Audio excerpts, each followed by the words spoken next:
नमस्कार, दिल्ली स्पेशल देख रहा मेरे साथ मैं हूं शंकर दत्त पंत। खबरों की शुरुआत करते हैं। कोरोना की जंग में प्रधानमंत्री मोदी ने आज सबसे बड़ा संदेश दिया है। जैसे ही जनता की बारी आई, प्रधानमंत्री ने आगे आकर सबसे पहले वैक्सीन लगवाई। आज सुबह सुबह प्रधानमंत्री एम्स पहुंचे।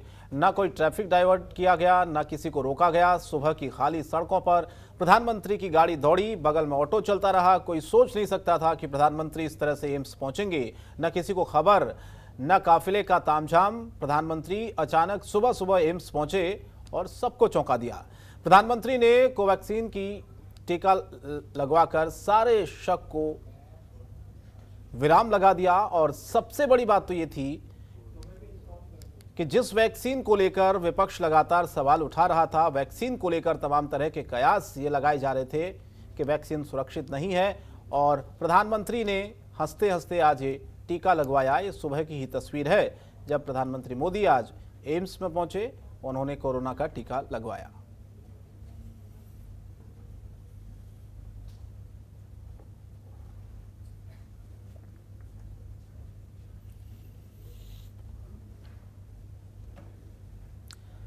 और प्रधानमंत्री का टीका लगवाने के बाद कांग्रेस ने एक बार फिर से सवाल खड़ा कर दिया है। इसी मुद्दे पर हमारी संवाददाता ममता चतुर्वेदी ने केंद्रीय मंत्री गिरिराज सिंह से खास बातचीत की है। इसके साथ ही बंगाल चुनाव पर भी उनसे खास बातचीत हुई है। क्या कहा उन्होंने दोनों मुद्दों पर, सुनिए।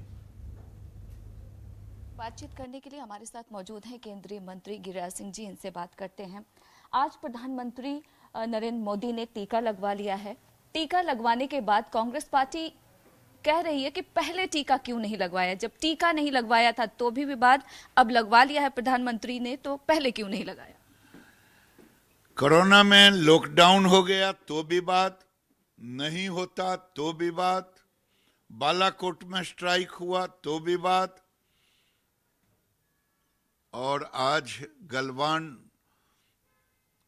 में जाकर के चाइना का सेना पीठ दिखा के भागा तो भी विवाद, मोदी भी नहीं लगाए थे तो विवाद, मोदी ने आत्मनिर्भर भारत के तहत टीका लगा लिया तो भी विवाद। ये विवाद खड़ा करते करते यहाँ तक विवाद खड़ा की राजनीति करना शुरू कर दिया। राहुल गांधी ने तो कह दिया कि हमारा डिपार्टमेंट फिशरी है ही नहीं। क्या आप लोग भी अब जाएंगे अपने अपने क्षेत्र में टीका लगवाने के लिए? स्वाभाविक है, कंचनसी जाऊंगा अगले इसी हफ्ते के लास्ट में, जब छुट्टी 2-3 दिन का होता है मैं जाता हूं, तो वही शुक्र शनिचर में लगाऊंगा।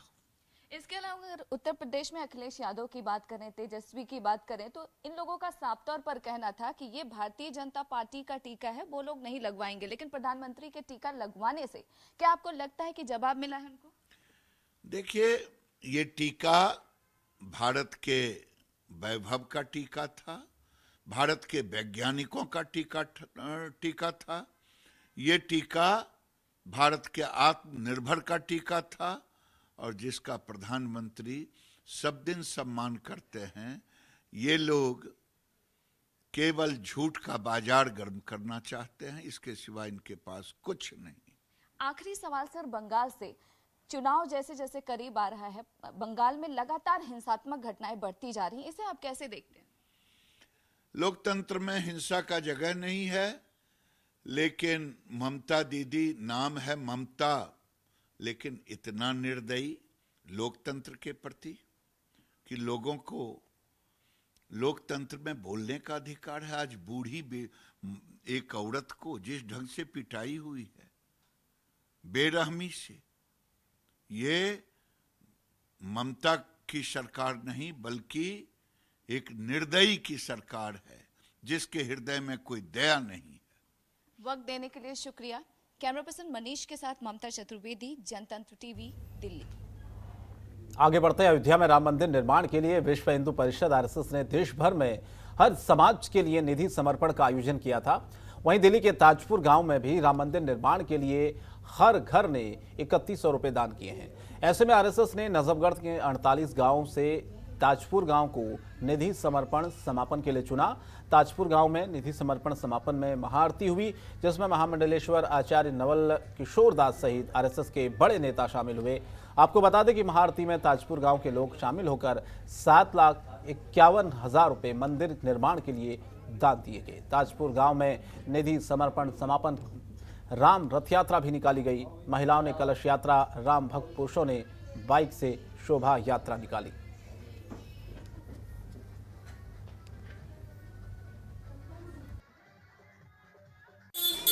नमस्कार, मैं प्रेमलता गौड़।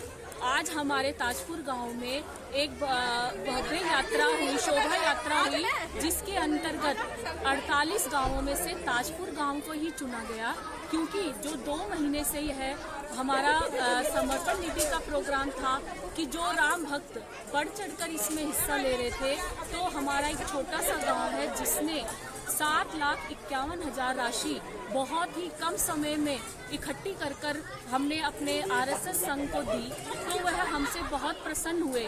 और ऊपर तक यह हमारी बात गया, विषय गया कि एक छोटा सा गांव जिसने राम जन्मभूमि मंदिर निर्माण के लिए इतनी अच्छी राशि का उपलब्ध किया, उन्होंने संग्रह किया, तो उनके लिए यह एक सौभाग्य, हमारे लिए एक सौभाग्य की बात है। और ताजपुर में यह एक प्रोग्राम हुआ, यह भव्य यात्रा हुई, शोभा यात्रा हुई, जो हमारे लिए बहुत सम्मानीय है। प्रत्येक राम भक्त की एक अभिलाषा थी कि हम अपने जीते जी भगवान श्री राम का भव्य मंदिर का निर्माण देख सकें।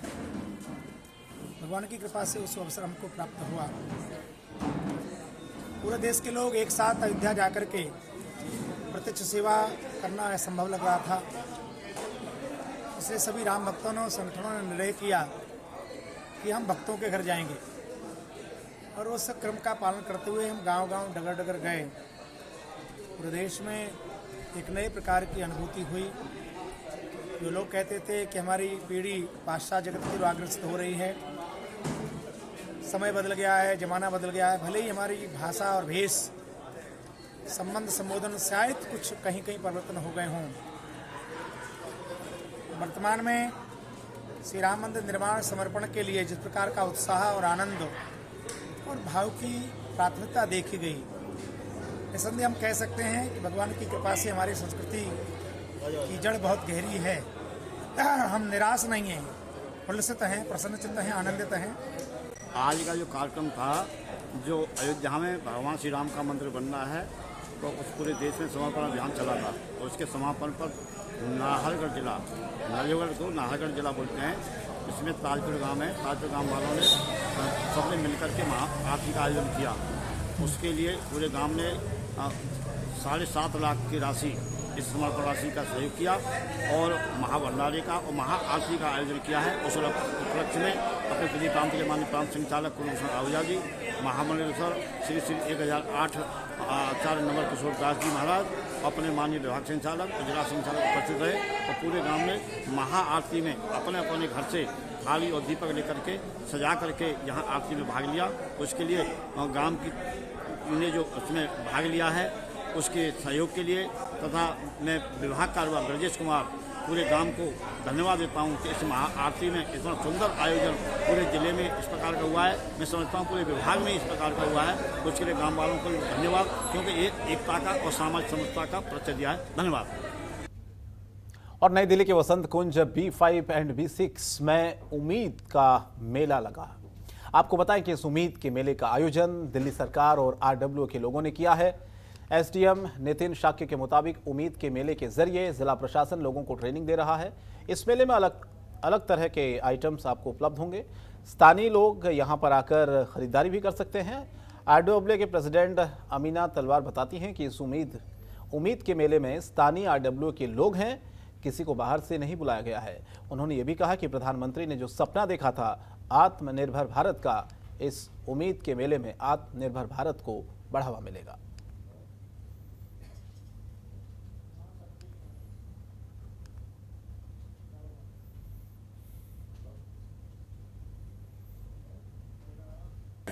ये हमने बेसिकली हमने मौसम देख के और हमारे SDM का एंथुजियाज्म देख के उन्होंने एक हमारे यहाँ पे हजूल्ला क्लब शुरू करा है। तो हमारे सीनियर सिटीजन बहुत पार्टिसिपेट भी कर रहे हैं और उनके यहाँ पे एक वो उम्मीद के रसोई है, उम्मीद की शॉपिंग है, तो हमने एक तरह से उम्मीद का मेला रखा है।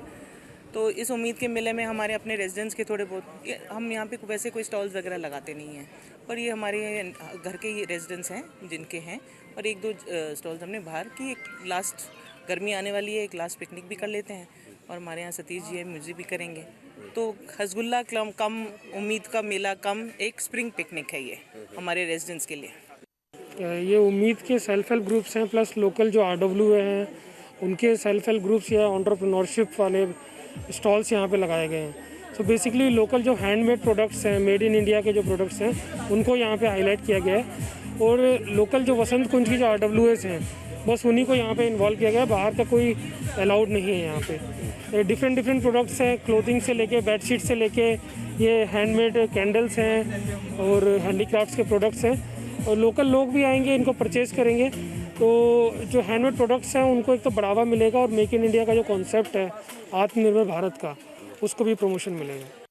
ये सारी बेडशीट्स जयपुर की है, जो जयपुर का फेमस जो ब्लॉक प्रिंटिंग है, तो ये सारी हैंड ब्लॉक प्रिंटिंग है, कोई भी इसमें से मशीन प्रिंट नहीं है। तो ये सारा सामान जैसे आप देख रहे हैं पूरा डेकोर को लेके ये सारा ब्लॉक प्रिंट है, हैंड ब्लॉक प्रिंट। ये प्राइस क्या होंगे ये सब? सो अलग अलग प्राइसेस है इसकी। जैसे हमारे पास कुशन कवर का पूरा सेट है, जैसे आप देख सकते हैं, तो 5 का सेट जैसे 1000 रुपये का है। टेबल रनर है वो 650 का है। थोड़ा सा ब्लू पॉटरी भी है वो 350 से शुरू है। बेडशीट्स हैं डबल बेड की, वो 1800 की है, 1200 की है। फिर टेबल कवर है जो 850 के। तो अलग अलग रेंज है, अलग अलग साइजेस के हिसाब से। और राजधानी दिल्ली के इलाके में स्नैचिंग की दिल दहला देने वाली एक घटना सामने आई है, जहां पर 2 साल के बच्चे को गोद में लेकर जा रही महिला के गले पर स्नैचर ने चाकू से हमला कर दिया। महिला की इलाज के दौरान अस्पताल में मौत हो गई है। पूरी वारदात CCTV में कैद हो गई है। बीते रविवार को पुलिस ने चाकू मारने के आरोप में 2 लोगों को गिरफ्तार किया है। पुलिस उनका आपराधिक रिकॉर्ड भी खंगाल रही है। घटनाक्रम के मुताबिक घायल महिला सिमरन कौर को शालीमार बाग के फोर्टिस अस्पताल ले जाया गया, जहां पर कुछ ही देर के बाद सिमरन की मौत हो गई। जानकारी के मुताबिक 3 साल पहले ही महिला की शादी हुई थी। वो आदर्श नगर इलाके में अपने मायके गई हुई थी। वारदात के दौरान सिमरन पास में ही सनी बाजार से शॉपिंग करके लौट रही थी। तब एक चोर ने महिला के गले से चैन खींचने की कोशिश की, लेकिन जब महिला ने इसका विरोध किया तो चोर ने ताबड़तोड़ महिला की गर्दन पर एक के बाद एक चाकू से कई वार कर दिए।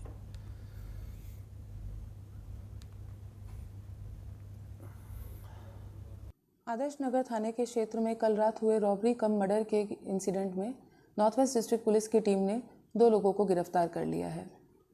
कल रात को लगभग 9:45 बजे एक PCR कॉल आई थी, जिसमें ये इत्तला मिली थी कि एक लेडी को चाकू मार दिया है, जिसको हॉस्पिटल लेकर जा रहे हैं।